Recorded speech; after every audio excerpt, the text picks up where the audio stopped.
morning mga boss! Isang kapanapanabik na adventure ang inyong matutunghayan dito sa Tuklas, Pinas. At syempre, dahil bagong taon, isang sulit na adventure ang ating pagsasamahan. Muli, para sa isang exciting adventure. Alas 3:30 ng hapon matapos ang aming paglilibot sa lalawigan ng Quirino. Ang aming huling stop ay ang kuweba ng Aglipay. Ating papasukin ang natatagong ganda ng kuweba ng Aglipay. Ngunit bago ang lahat, ating kilalanin ang natatanging yaman ng kalikasang ito. Ang Aglipay Cave o mas kilala bilang Aglipay Caves and Campsite ay nadiskubre taong 1983 at matatagpuan sa bayan ng Aglipay sa Quirino. Ito ay may 37 mga kuweba sa ilalim ng lupa na magkakarugtong, pero sa kasalukuyan, 8 pa lamang ang nadiskubre at maaaring pasukin. Ito ay may halos 10 kilometro mula sa kabisera ng Quirino, ang bayan ng Caborogis. Ang mga kuweba ng Aglipay ay may lalim na halos 20 metro. Meron itong maluluwag na parte at syempre mga kailangang gumapat. Makikita sa loob nito ang mga nagagandang stalagmites at stalactites.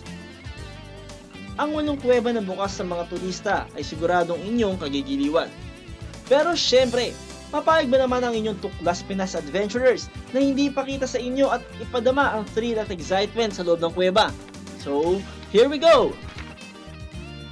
At alam nyo bang 4 sa 8 mga kuweba ay aming pinasok sa loob lamang ng 1 oras?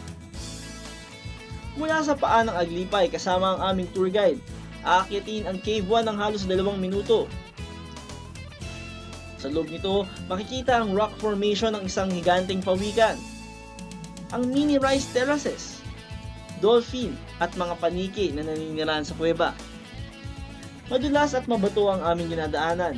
Madilim kaya mahigpit na payo ng mga tour guide ay wag na wag lalayo sa grupo. Habang binabaybay ang loob ng Cave 1, makikita ang iba't ibang stalagmites at stalactites na kamamanghaan ang iba't ibang formation. May mga korteng gulay, mga imahe ng tao, bilin at marami pang iba. At matapos ang ilang minuto na may layong 300 metro, mararating ang Cave 8. Maliit ang bunga dito pero maluwag ang loob.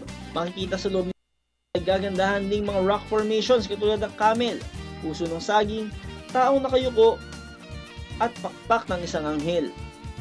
Mula sa bunga ng Cave 8 hanggang 15 metrong layo, matatagpuan ang boundary ng Cave 2 kung saan ang aming team ay sinubok.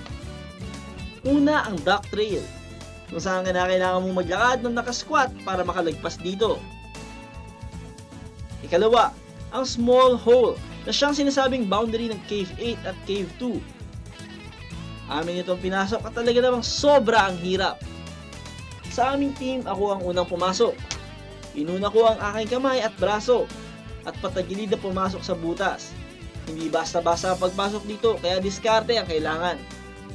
Sumunod, ang aming cameraman na si Mang Levy. Bahagyang mas malaki ang katawan kaysa sa akin. Pero tignan nyo naman, pasok na pasok at mukhang di nahihirapan. Hindi pa natapos dyan ang paghihirap dahil matapos ng Small Hole, ang daan ng pataas naman ang nagpahirap sa amin. Bukod sa madulas, makipot din ito.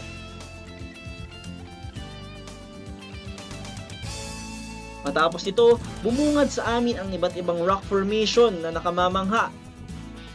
Kahit pagod na ang aming grupo ng adventure at paglalakad, sulit naman ito dahil aming nasubukan ang ganda ng kalikasang ipinagkaloob sa atin.